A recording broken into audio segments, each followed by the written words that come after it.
SCP file to you. Again, if you aren't familiar with SCP, these are written more like a document or series of documents and less like a story. So, having it read to you might have some formatting issues. Okay, let's get started. Item number SCP-273. Object Class Euclid. Special Containment Procedures. SCP-273 is held in an enclosure 5 meters by 10 meters in size, half of which is closed off for the subject's privacy. All major structural and facing materials of the cell are of fireproof and non-thermally conductive materials. A bedroll and other modest furnishings are allowed, provided they remain in the private section, and that all consumption of food be performed in the adjacent area. All windows from the observation room into the enclosure are composed of heat-treated glass of at least 1 centimeter total thickness, with an insulated gap in between. Heat and infrared sensors in both enclosure and observation are set to produce an alarm if any temperature exceeds 50 degrees Celsius. Observing staff are required to evacuate the room in such an event. Food in the form of raw meat must be provided every 12 hours for consumption, at least 2.5 kilograms per feeding. Other foods may be provided at SCP-273's request, provided good behavior continues. All clothing provided to SCP-273 must be either flame-resistant in nature or be of inexpensive make and fabrics. SCP-273 is not to be interacted with in person if it has not consumed a meal of raw meat of at least 2.5 kilogram mass within the last 12 hours. In light of Incident 273-02, alcoholic beverages in excess of 50% alcohol by volume must not be provided to SCP-273, nor should any other flame accelerants be provided. All staff interacting with SCP-273 must be armed with non-lethal defense measures. Lethal force should not be used. Description: SCP-273 resembles a middle-aged woman of Indian descent. DNA samples and medical tests indicate SCP-273 conforms to human normal in all other respects, despite the subject's abnormalities. SCP-273 feels no need to eat or drink, but is perfectly capable of doing so. SCP-273 has generally shown willing compliance and cooperation with the Foundation's containment and requests. SCP-273 suffers from what it describes as a hunger, which requires regular feeding every 12 hours. This hunger satiates itself through a form of remote combustion. This produces no visible flames, instead oxidizing the subject from the outside in until reduced to a fine white ash. Metals are not consumed except under special circumstances. See Incident Report 273-03. When tested, the hunger demonstrates a preference for meat over other organic matter, especially live human subjects.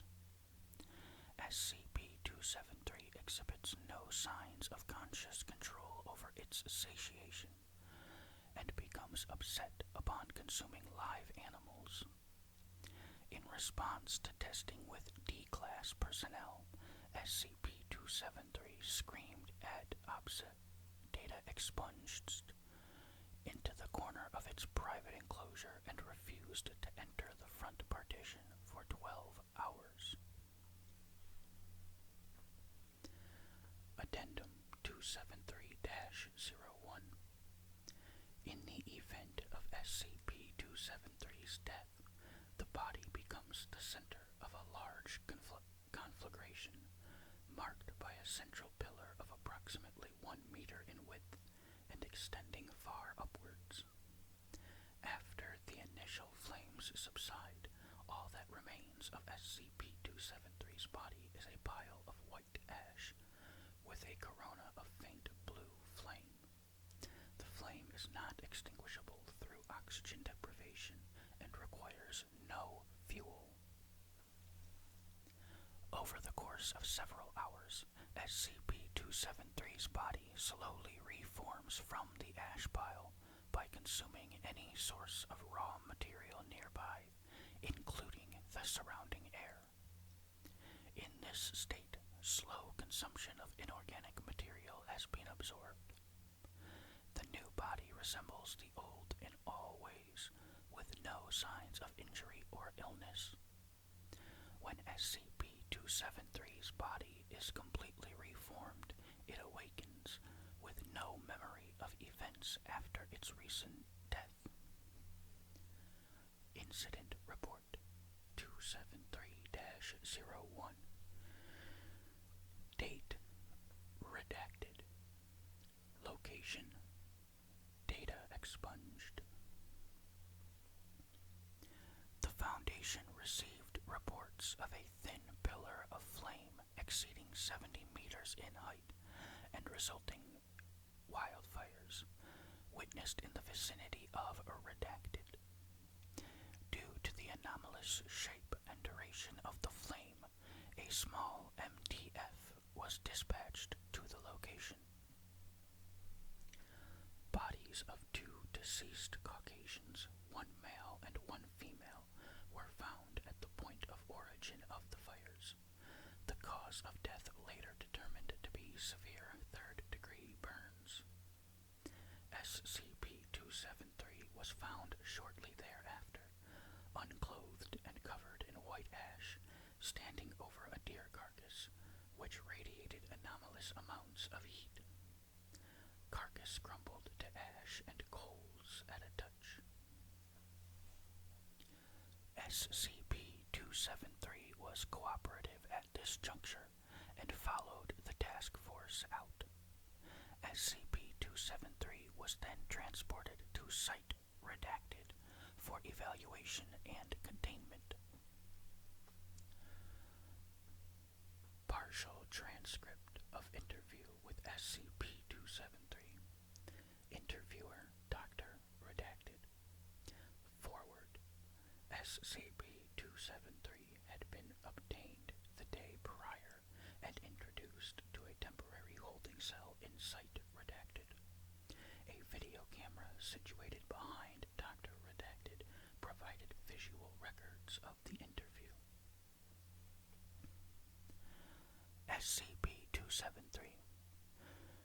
You are saying, then, that I will be kept safe here, away from people?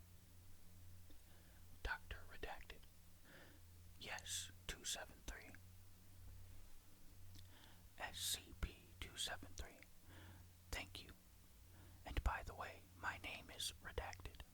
You may use that instead. Dr. Redacted. Noted.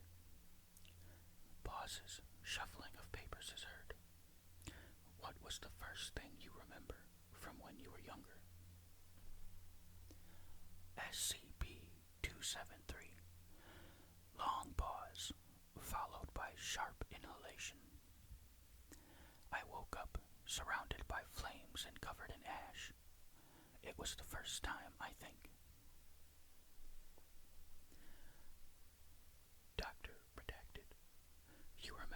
nothing else from before that? How long ago was this? How old were you? SCP-273. Is it not proper to ask only one question at a time? Doctor Redacted. Answer the questions, please. SCP-273. I don't. It was a very long time ago. Probably data expunged. Doctor Redacted. And how old were you? SCP-273. 30 redacted years. That much I remember. And pause. I think I had made some great mistake. Perhaps that is why I am what I am now. Doctor Redacted. And what are you now?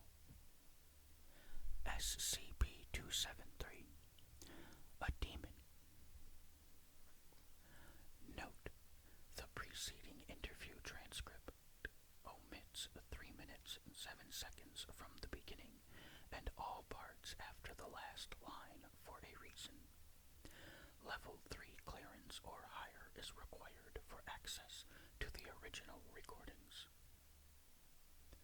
Know that SCP-273 admitted in the former omitted fragment to involuntarily killing the 2 deceased subjects found near her point of extraction.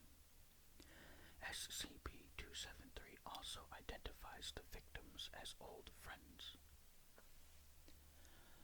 Staff members working with or observing SCP-273 are to be reminded of this fact and of procedure for working with humanoid SCPs in general. Dr. Redacted. Incident Report 273-02. Date redacted. Location, site redacted. Agents redacted and redacted entered the enclosure of SCP-273 with intent to question regarding redacted. SCP-273 had earlier been granted a bottle of Bacardi 151 for personal use by Agent Redacted. It had been 12 hours and 37 minutes since the last scheduled feeding. Upon the agent's entry, SCP-273 demanded they leave. When they did not at first, SCP-273 became agitated, shouting at them and gesturing frantically. Less than 1 second after they secured the door, the bottle of Bacardi was observed to data expunged. Data expunged. Extreme damage to SCP-273's enclosure and observation room due to flames of unprecedented strength. Recorded temperatures exceeded redacted degrees Celsius. Agent Redacted's death will be handled as per normal procedure. Agent Redacted is still in recovery as of this writing. SCP-273's ashes have been contained in an airtight, fireproof safe. The damaged enclosure is to be repaired for future use in containing other SCPs. Incident Report 27303. Date redacted. Location, site redacted. The fireproof safe was found to be ineffective in containing SCP-273. Severe corrosion damage to the interior and hinges of the safe led to breach of containment, followed by the resumed revival of SCP-273. 3 kilograms of raw pork was left in the room and the door secured. Upon awakening, SCP-273 appeared disoriented, but consumed the offered meal as expected. SCP-273 then requested to return to its original containment. As said enclosure has since been repaired,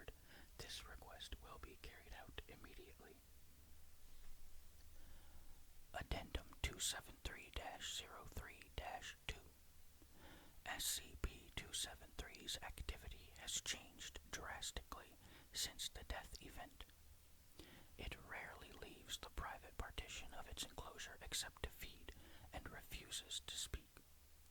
Surveillance using Redacted shows that SCP-273 barely moves when on its own, either sleeping or sitting against one wall. It shows classic signs of depression, despite having no prior indications of such a condition, recommending close observation for any additional changes in behavior. Alright, that is the end of that file. Thank you for watching or listening.